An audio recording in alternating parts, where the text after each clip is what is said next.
Use the raise your hand function. Coach, go ahead. Well, first of all, it was a great win for our team.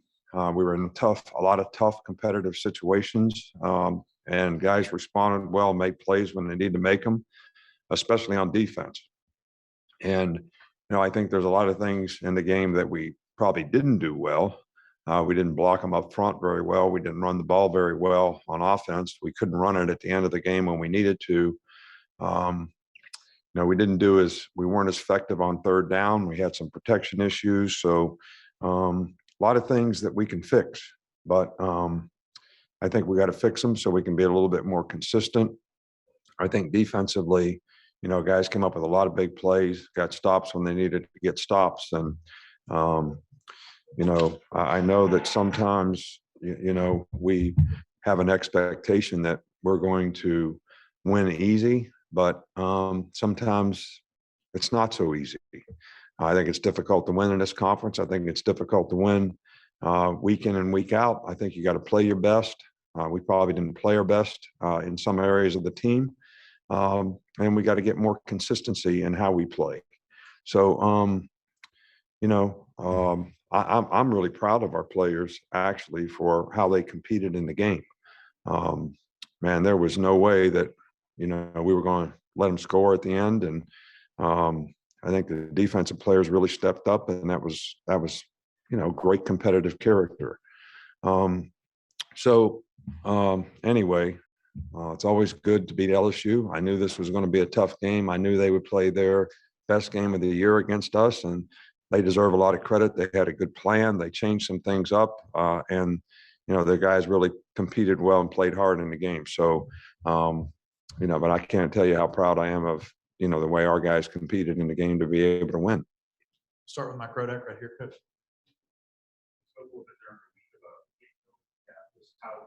Not only in this game, but also in the for the season as a whole to this point. Well, I think it's probably in different parts of the team. It has been very good at times, and in other parts of the team, not so good at times. And it's different parts of the team that, like we gave up 3 plays against Tennessee for 167 yards in the secondary on, mental errors and missed execution. We scored a lot of points in that game. Tonight, we didn't block very well up front. We didn't get done what we needed to get done to be able to have consistency on offense. But if you look at it, through the course of the season, our offense has been really productive, moved the ball well, and scored a lot of points. So I don't think it's something that you can just say the gap is like this for the whole team.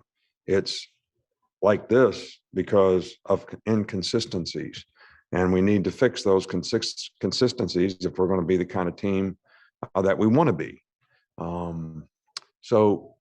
But the focus is going to be on trying to get our players to play better, be positive with them and how we teach them so that they can get better. And their attitude needs to be really good so that they can be accountable and challenge each other to be accountable. And I think that'll be the best method that we can to try to improve in the future. Coach, you talked about this a little bit in your opening statement, but what kind of fight did you see out of the defense, especially late in the second half there? What kind of fight? Oh, that's what I was talking about, the competitive character they showed, the way they played, the stops they got, the 4th and 8, where we thought we had a turnover. We didn't get a turnover. We had to go back out on the field. And then, at the end of the game, when they got the ball back with a minute to go to, play things the way we needed to play them so they couldn't, get a score. We had 2 bad snaps today, one on field goal, one on an extra point. I mean, there's lots of places on the team where, we weren't quite up to snuff. But defensively, the way they competed in the game, the way they played in the game, I think was really, really good.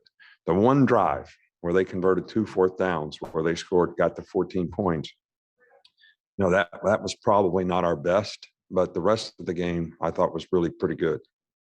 We'll go to Aaron Suttles on Zoom. From your vantage point, how disruptive was Will Laderson and Dallas Turner tonight?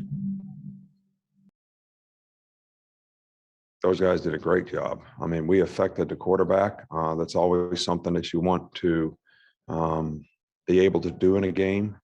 We had a couple of batted balls. We had 3.5, 4 sacks. I don't know how many for sure. We got some pressures, especially in the end of the game when we needed it. I think those guys did an outstanding job. But we had pretty good coverage for the most part. We had a couple long yardage situations, 2nd and 15, 2nd and long another time, and we gave up a big play on 2nd down, which got them back to manageable 3rd down, which, those are areas where you got to get off the field. But all in all, can't complain. We won, and we stopped them when we needed to. We'll go to Nick Kelly. There were a couple guys who left the game with some injuries, like Dalcourt and Jalen Elmore Davis. Do you have an update on their status at all? I hadn't talked to Doc yet, but I know Dalcourt just had a sprained his ankle. I don't know how serious it is or how bad it is. Jalen Elmore Davis got hit in the ribs. X-rays are negative. So hopefully he'll recover quickly. But other than that, not a lot to report. We'll go one more on Zoom here with Michael Casagrande. Yeah, excuse me. When you see you had 6 rushing yards on 26 attempts tonight, what goes to your mind? Well, first of all, we lost about 20 yards on the last drive. So we might have had a few more than that. But I've already spoken to the point that we weren't able to run the ball. We didn't block them effectively up front. Whether it's the strategic plan or the execution of the plan, and most of the time it is the execution, but we're responsible for that too. So we need to do a better job of being able to block up front. I did think Damian George did a pretty good job game when he had to play right tackle when we moved Chris to center when Dalcourt went out. So that was a real positive. It was a positive to get him to play. He's making good progress, and I thought he played pretty well in the game. We got time for 2 more. One in the room here. Hi, Coach. Ashley Woods with the CW. Can you talk about the crowd tonight and just the energy that they gave the players? Well, I think in the second half it was really good, and I think it was inspiring for the defensive players, especially. But if you really want to get the crowd gets in the game when you do well on offense, and there was times, especially in the second half, I don't know, we had 4 or 5 3-and-outs, which, even when you make a few first downs and you don't score, you change field position. And I think when you're in close games, field position is really critical. So the crowd did a great job, though. I mean, the Tennessee game, the crowd had an impact on the game. I think the crowd had an impact on the game tonight, especially our players. And it's a great atmosphere and environment to play in. Okay. We'll finish up with Charlie Potter on Zoom. Yeah, hey, Coach. It looked like Kool-Aid McKinstry got to start at corner in place to Josh Jobe. Do you have a reasoning behind that? Was Josh banged up or something at the beginning of the game? No, Josh had a turf toe, and that flared up on him, and he wasn't able to practice. So he could have played in the game, all right, but at the same time, we weren't going to play him in the game unless we had to play him in the game. And he was ready to play in the game, but because he hadn't practiced a lot, and the fear of making his toe worse, we would sort of see if we could get it done without him. And then when Jalen went down, we thought he was the best option to put in the game, and he wanted to play and he was ready to play, and I thought played pretty well. All right, Coach. Thanks for your time. All right, thank you.